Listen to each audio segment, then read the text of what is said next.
Em nosso planeta, a humanidade tem demonstrado uma capacidade notável para construir, para erguer do nada metrópoles inteiras, monumentos à nossa ambição e engenhosidade. Elas foram erguidas com milhões, às vezes bilhões, em recursos e mão de obra, cada tijolo assentado com a promessa de um futuro brilhante e próspero. Arranha-céus que tocariam as nuvens, avenidas largas que pulsariam com vida, lares que abrigariam gerações. Eram sonhos de concreto e aço, manifestações físicas de poder, riqueza e esperança, projetadas para se tornarem centros vibrantes de atividade humana. Mas hoje, muitas dessas promessas se tornaram ecos silenciosos. São apenas sombras no mapa, esqueletos de um futuro que nunca chegou. As ruas, antes destinadas ao fluxo constante de pessoas e veículos, agora são domínios do vento e da poeira. As janelas, que deveriam refletir o brilho da vida, agora são olhos vazios, encarando um horizonte desolado. O silêncio aqui é profundo, quebrado apenas pelo sussurro do vento ou pelo piscar solitário de uma luz esquecida no escuro. Um fantasma elétrico em uma necrópole moderna. A questão que paira sobre estas estruturas monumentais é tão vasta quanto as próprias cidades. Quem as criou com tanto fervor e depois as deixou para trás? E mais importante, por que foram abandonadas? Que forças, econômicas, políticas ou talvez algo mais enigmático, levaram ao êxodo em massa, deixando para trás apenas o espectro do que poderia ter sido? Junte-se a mim nesta jornada, enquanto exploramos estes lugares esquecidos. Bem-vindo às cidades fantasmas do século XXI. No coração da Mongólia interior, uma região vasta e rica em recursos naturais, nasceu um sonho de proporções colossais. Aqui, no meio do deserto de Gobi, a China planejou erguer uma nova Dubai, uma metrópole futurista que seria o farol do seu poderio econômico. Esta era Ordos, ou mais especificamente, o seu novo distrito, Kangbashi. Financiada pela promessa de uma riqueza aparentemente infinita vinda do carvão, a cidade foi meticulosamente planejada, com arquitetura arrojada, praças monumentais e infraestrutura de ponta, projetada para abrigar mais de 1 milhão de almas. As estruturas surgiram da areia como miragens de concreto e vidro, estádios com formas orgânicas, museus que pareciam naves espaciais, complexos residenciais que se estendiam até onde a vista alcançava. Cada detalhe foi pensado para criar uma utopia urbana, um testemunho do rápido avanço chinês. O investimento foi astronômico, uma aposta ousada de que, se construíssem, as pessoas viriam. Era a manifestação suprema do capitalismo de Estado, onde a vontade do governo, e não a demanda do mercado, ditava a criação de uma cidade inteira. No entanto, a realidade provou ser um adversário implacável. A bolha imobiliária, inflada pela especulação e por preços proibitivos, tornou impossível para o cidadão comum realizar o sonho de viver ali. As fortunas do carvão, que deveriam sustentar este oásis artificial, mostraram-se voláteis. Os apartamentos permaneceram vazios. As lojas nunca abriram suas portas e as largas avenidas foram percorridas apenas por funcionários da limpeza e alguns poucos funcionários públicos, guardiões de uma cidade sem povo. O som da vida urbana nunca ecoou por estas ruas. O que vemos hoje em Ordos é um espetáculo melancólico. É uma cidade perfeitamente funcional, com eletricidade, água corrente e ruas impecavelmente limpas, mas desprovida do seu elemento mais essencial, os seus habitantes. ela se tornou um vasto e silencioso museu ao ar livre, uma exposição sobre a ambição desmedida e os perigos de se planejar o futuro sem considerar o presente. Os prédios, embora novos, já começam a mostrar os primeiros sinais de abandono, como se a própria natureza estivesse lentamente reclamando o que foi tirado do deserto. Assim, Ordus permanece como um monumento ao fracasso, um lembrete de que mesmo os planos mais grandiosos podem se desfazer em pó. Ela não é uma ruína antiga, desgastada pelo tempo, mas uma ruína moderna, nascida do excesso e da má gestão. É um fantasma do século XXI, onde o sonho de uma metrópole vibrante se transformou em um silêncio ensurdecedor, um eco vazio da prosperidade que nunca se materializou, uma cidade esperando por uma vida que talvez nunca chegue. Na costa leste do Chipre, banhada pelas águas azuis do Mediterrâneo, jaz um lugar onde o tempo parou abruptamente em um dia de verão de 1974. Varosha, outrora o playground da elite mundial, era o destino mais glamouroso da ilha.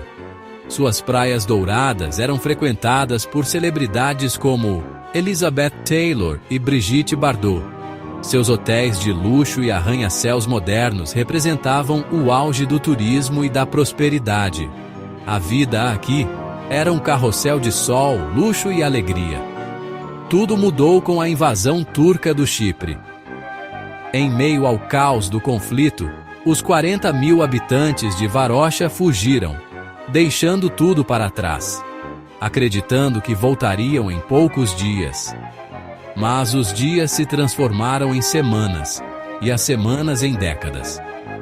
O exército turco cercou o distrito, transformando-o em uma zona militar proibida, um fantasma atrás de arame farpado.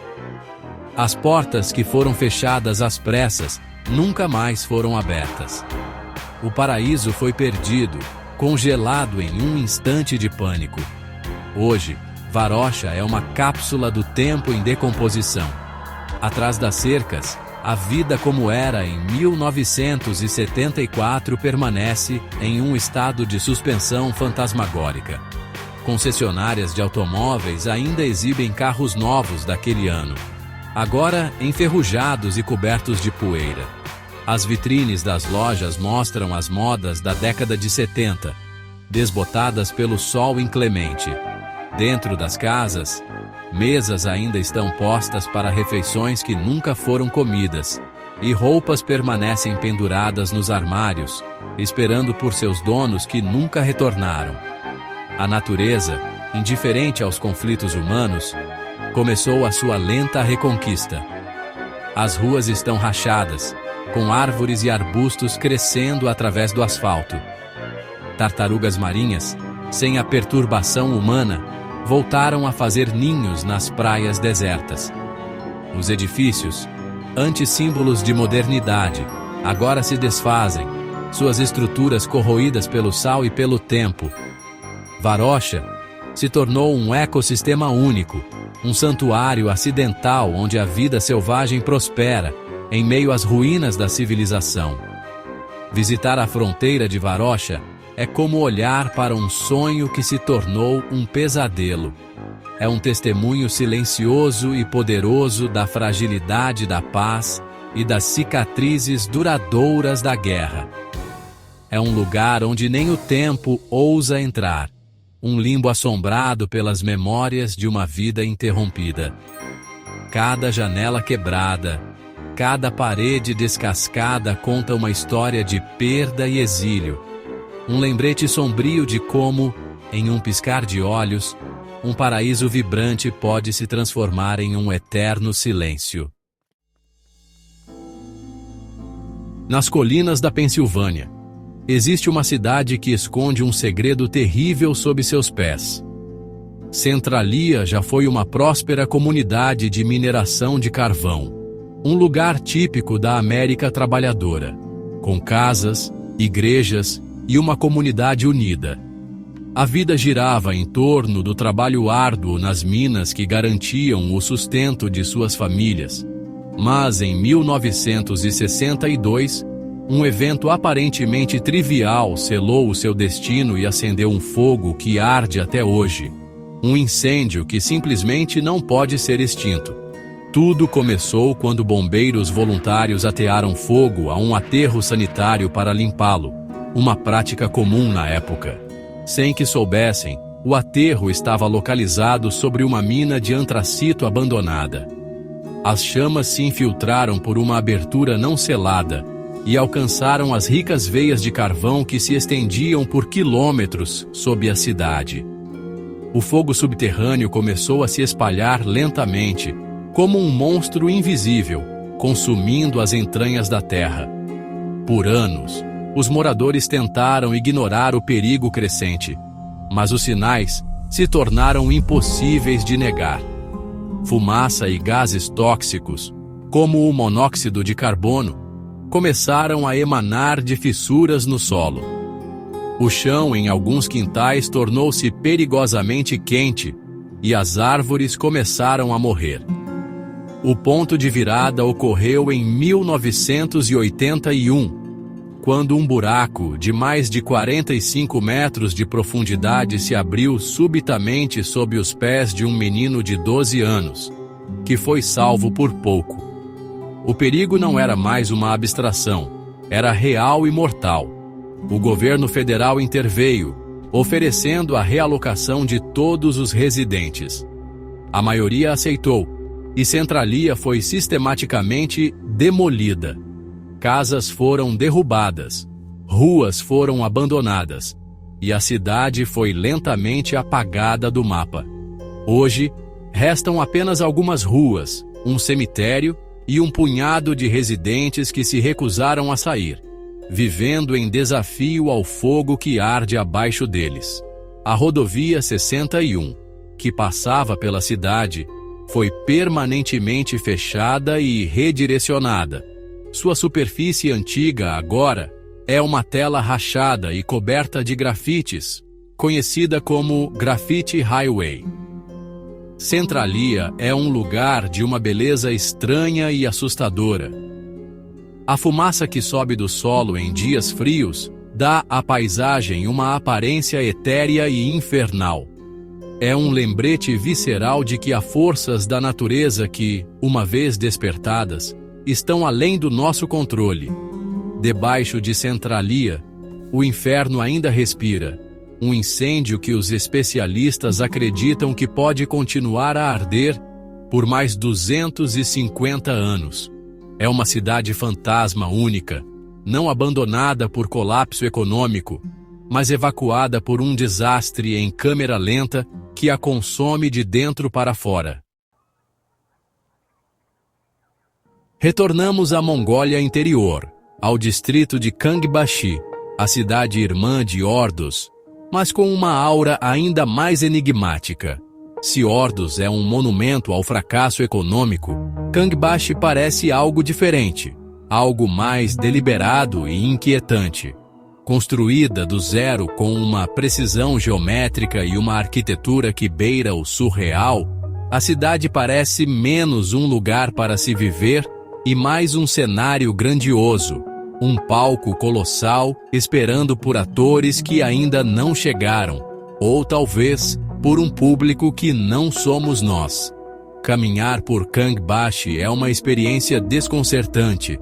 As praças são vastas e imaculadas, adornadas com esculturas monumentais que parecem observar o vazio. Os edifícios governamentais, os museus e as bibliotecas são obras-primas da arquitetura moderna, projetados por alguns dos maiores nomes do mundo. No entanto, a ausência quase total de pessoas transforma essa grandiosidade em algo opressor. O silêncio é tão profundo que se pode ouvir o eco dos próprios passos. Uma trilha sonora solitária em uma sinfonia de concreto. A escala de tudo aqui é desumanizadora. As avenidas, com até 8 pistas de largura, são projetadas para um tráfego que não existe. Os complexos residenciais, com milhares de apartamentos idênticos, estendem-se em uma repetição hipnótica, suas janelas como olhos cegos. A cidade é mantida em um estado de limpeza e ordem perfeitas por um exército de trabalhadores, o que só aumenta a sensação de artificialidade. É como entrar em uma simulação de computador, um mundo perfeitamente renderizado, mas sem vida, sem alma. Surgem então as teorias mais sombrias. Por que construir uma cidade tão vasta e mantê-la em estado de prontidão se não há intenção de povoá-la imediatamente? Alguns sussurram que estas cidades são projetos estratégicos, cidades dormitório para abrigar populações em caso de desastres naturais ou guerra. Outros especulam que são centros de dados e vigilância disfarçados, o cérebro de uma rede de controle invisível que se espalha por todo o país. A perfeição e a escala parecem servir a um propósito maior. Talvez Kangbashi nunca tenha sido feita para humanos comuns, com suas vidas desordenadas e imprevisíveis. Talvez tenha sido projetada para algo muito maior e mais sinistro.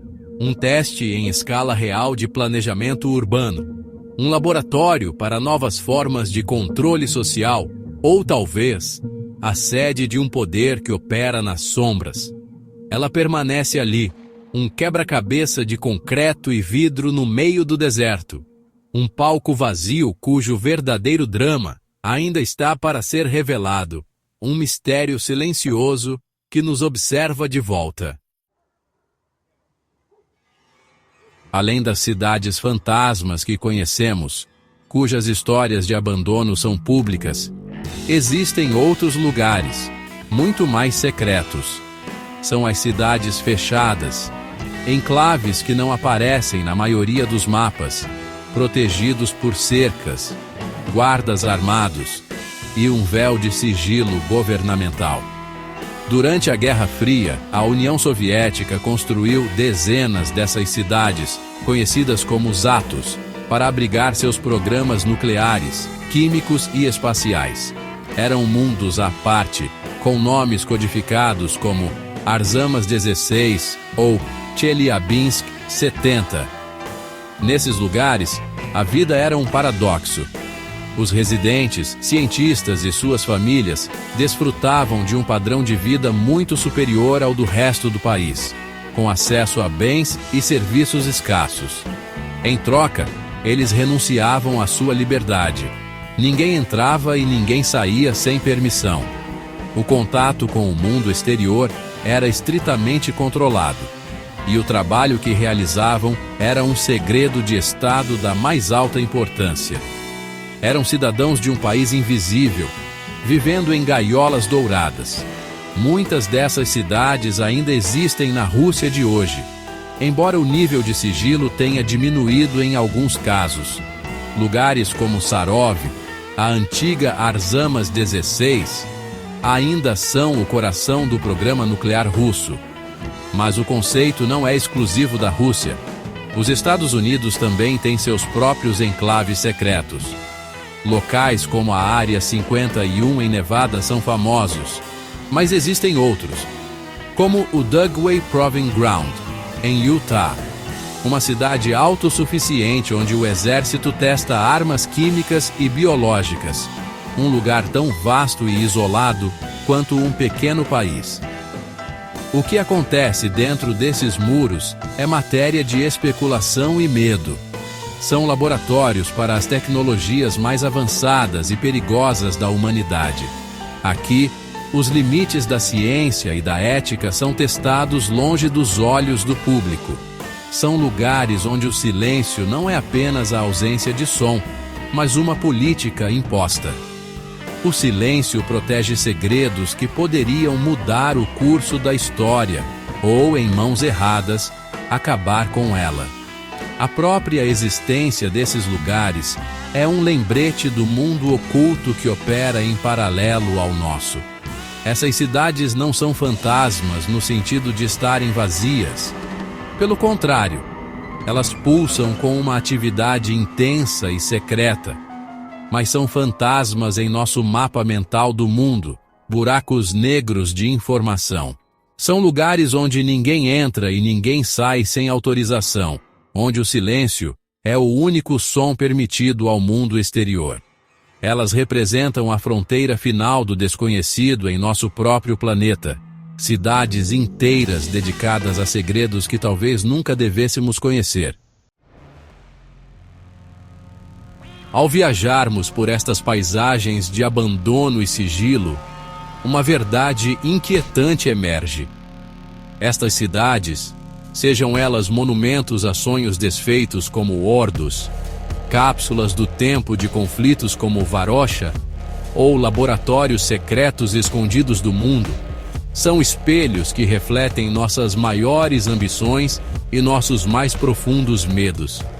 Elas nos mostram a fragilidade de nossas criações e a rapidez com que a ordem pode ceder ao caos, a vida ao silêncio.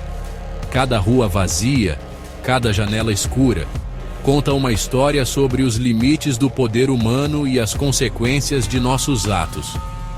Elas são um testamento duradouro de que nada construído pelo homem é verdadeiramente permanente.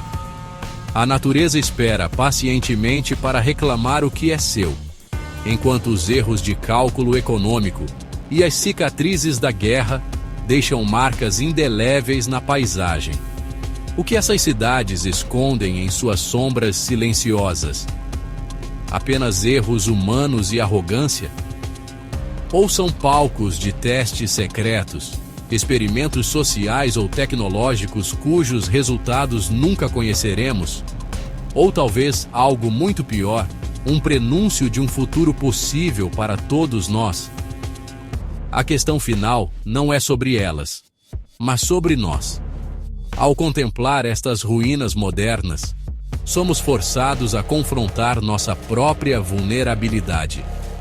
O que você faria se, um dia, acordasse em uma cidade familiar, mas estranhamente silenciosa? Se as ruas estivessem vazias, as vozes tivessem desaparecido e o único som fosse o do vento soprando através dos edifícios? O que você faria se, ao olhar para o horizonte infinito de concreto e aço, percebesse que está completa e irrevogavelmente sozinho?